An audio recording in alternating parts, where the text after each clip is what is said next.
2 বছর পর বর আবার পরিয়ে দিল সিঁদুর আর দিল খুব সুন্দর একটা গিফট। হাই বন্ধুরা, আমি পিঙ্কি আর আমি আবার চলে এলাম ছোট্ট একটা মিনি ব্লগ নিয়ে। তোমরা সবাই পুরো ভিডিওটা দেখো, কেউ স্ক্রিপ্ট করো না। চলো বাই। তো আবার এই বিয়ের শাড়িটাই পরবো, আমি খুব এক্সাইটেড। বর্ণা দেখে অজ্ঞান হয়ে যায় যে আবার নতুন করে তুই বিয়ের সাথে সেজেছিস। বিয়ের সময় যা ফালতু সাজিয়েছিল আমাকে মেকআপ আর্টিস্ট, সে আর কি বলবো। তাই ও এখন আমাকে বলবে যে তুই আবার বিয়ের সাজে সাজতে গেলি কেন, ভালো হয়নি সাজটা, এরকম কিছু একটা বলবে। তো আজকে আমার যেভাবে হোক ভালো সাজতেই হবে। তো আমার এখানে হেয়ার স্টাইলটা কমপ্লিট। দেখো আমি একা একা হেয়ার স্টাইল করেছি, কেমন হয়েছে সবাই কমেন্ট করে বলো। জানো তো বন্ধুরা, আমার বিয়েতে আমি যে মেকআপ আর্টিস্ট বলেছিলাম যে একদম ফালতু সাজাই দিছে।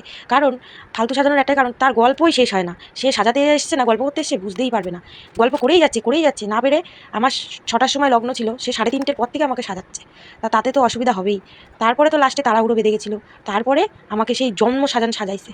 আর এমন সাজান সাজাইছে জন্মর মতো খারাপ লাগতেছে দেখতে। এমন খারাপ লাগতেছে, তো তোমাদের সাথে কি তো দেখো, তোমাদের সাথে গল্প করতে করতে আমি পুরো রেডি। এই হলো আমার ফাইনাল লুক। তোমার বর আসছে, বরের কাছ থেকে রিয়াকশনটা নিই। আর ও তো পুরো অবাকই হয়ে গেছে। আর বললো খুব সুন্দর সেজেছিস, বিয়েতেও যদি এরকম একা সাজ দিস তাহলে খুব সুন্দরই লাগতো তোকে। আর কি করব বলো, কপালটা যদি খারাপ হয়। তারপর বরকে বললাম একটু আমার বিয়ের গাছকৌটোটা খুলে সিঁদুর পরিয়ে দাও। এত আর্নামেন্টিক বর, সবকিছু যদি শিখিয়ে দিতে হয় তাহলে চলে। পড়াও।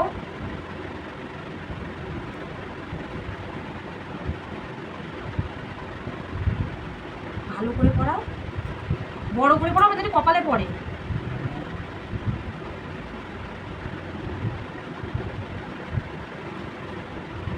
এইটুকুনি পড়েছে, কম ভালোবাসো। আর আমার অ্যানিভার্সারি গিফট করে নেই। নেই মানে ঘরে ঢুকেছো কেন, বেরিয়ে যাও। বউয়ের মুখ দেখতে গেলে অ্যানিভার্সারি গিফট লাগবে। গিফট নেই, হ্যাঁ দাও তাকে। আমি জানি তুমি এনেছো, পিছনে কিছু একটা নিয়ে আসছিলাম, দেখেছি। দাও কি এটা?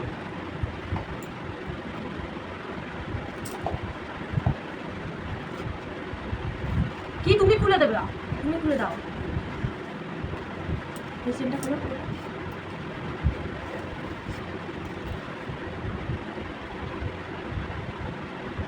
কি এটা? কি তোমার অ্যানিভার্সারি গিফট? এটা তো সোনা। তো কি হয়েছে? কত নিয়েছে? কত নিয়েছে তোমার তো জানার দরকার আছে। এটাও পরিয়ে দাও, পরিয়ে দাও। দিতে হবে।